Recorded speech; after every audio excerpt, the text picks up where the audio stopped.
حامیان حقوق مهاجران در روسیه نیت دارند از بازداشت و به گفت آنها جریمه غیرقانونی دو شهروند تاجیکستان به دادگاه شکایت کنند. برادران فراجان و اسدالله سولیف روز گذشته از جانب کارمندان این مقامات حفظ حقوق شهر مسکو به شعبه پلیس انتقال یافتند.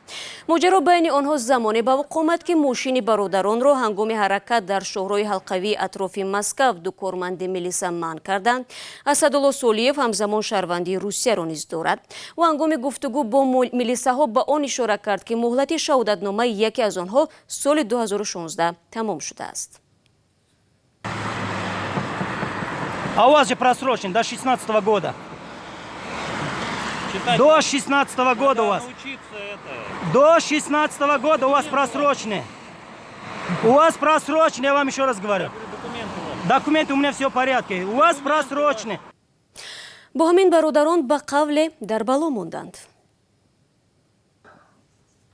ملیسا رادا من کردن ماشین مونا رادا قبلن دودار من رجیستراسیا پرسیدن ما خودم گراجدانی روسیه دودار من دکومنتوش پرسیدن رجیستراسیا دوره همه چیز 100% لاتو کوب کردن شکی ایاری خزوی در درونی شهری مسکو در مرکز تو چیکار میکنی رجیستراسیا پاد مسکو کی باشه ای مسکو بیرون برای می لاتو کوب کردن ما رو بردن عدل Любережный, Дри Москва. Бурдан додарм да уже хушиш раф. Скори файрот кадем, скорим одамой хчом. Омадан мега ки и хели цирк бозир ҳама метона мега. Ҳеч нависона рафтан. Бурдим больница Москвада побои задагиошона снимат кадем. Результатша мода нишон надодан, нагуфтан. 500 сumi марам штраф кадан, додармам штраф кадан. Аввал гуфтан части 19 то, что мы милисода итоат накадем. Бо друга гапатау додан ки мо чиз накадем. Милисора ақорат кадем. Бо хели мора тухмат кадем. در مجموع برادران اسدالله و فرهاجان 5 ساعت در شعبه میلیسا نگهداری شدند. به قضیه بازداشت و لطوکوب برادران دفعتاً حامیان حقوق مهاجران در روسیه کریم جانیورو و والنتینا چوپیک دخالت میکنند. زیرا قبل از بازداشت اسدالله سولیف جریان بحثش با کارمندان پلیس را ثبت کرده و به حامیان حقوق فرستاده بود.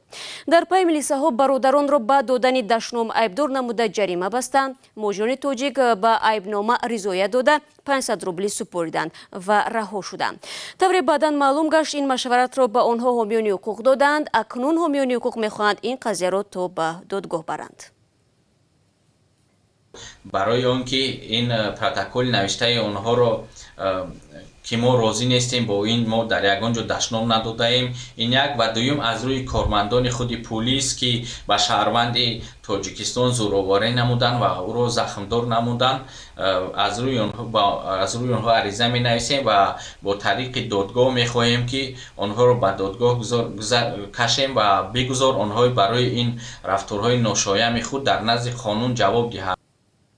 حامیان حقوق از جمله کریم جانیوروف به مهاجران مشورت میدهد که به هنگام پیش آمدن چنین حالتها حتما نواربرداری نمایند و به حامیان حقوق بفرستند. زیرا در صورت وجود داشتن دلیل شیعی در مثال برادران سولیف اثبات نمودن جای داشتن حقوق ویرانکنی نسبت مهاجران به مراتب آسان تر است.